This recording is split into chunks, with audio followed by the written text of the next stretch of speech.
গীতা উপাধ্যায় বাইদেউৰ মৃত্যুৱে তেওঁৰ পৰিয়াল বা তেজপুৰৰ সামাজিক জীৱনৰ সকলো লোকক যিদৰে ব্যথিত কৰিছে, আমাকো ব্যথিত কৰিছে।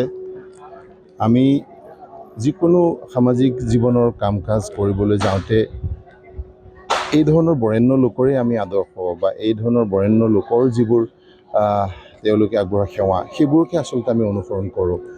বাইদেউৰ মৃত্যুৰ বাতৰিটোৱে আমাক ব্যথিত কৰাৰ উপৰিও আমাৰ যে তেজপুৰৰ লগতে সমগ্ৰ অসমৰ বাবে এক অপূৰণীয় ক্ষতি হৈছে, সেইটো আমি মৰ্মে উপলব্ধি কৰিছোঁ।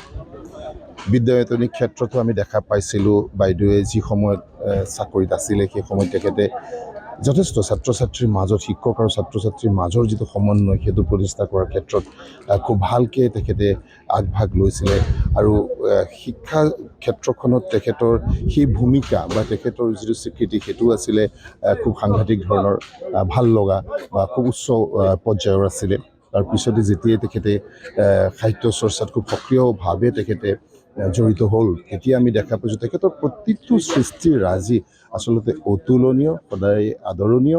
আৰু সেই কথাটো অসমৰ মানুহে, ভাৰতবৰ্ষৰ মানুহে স্বীকাৰ কৰিছে। আৰু সেইকাৰণে তেখেতে দুবাৰকৈ, সেইটো এটা ঘটনা বিৰল, দুবাৰকৈ তেখেতৰ দুটা বিশেষ ৰচনাৰ জৰিয়তে, দুখন কিতাপৰ জৰিয়তে তেখেতে সাহিত্য একাডেমী বঁটা লাভ কৰিছে।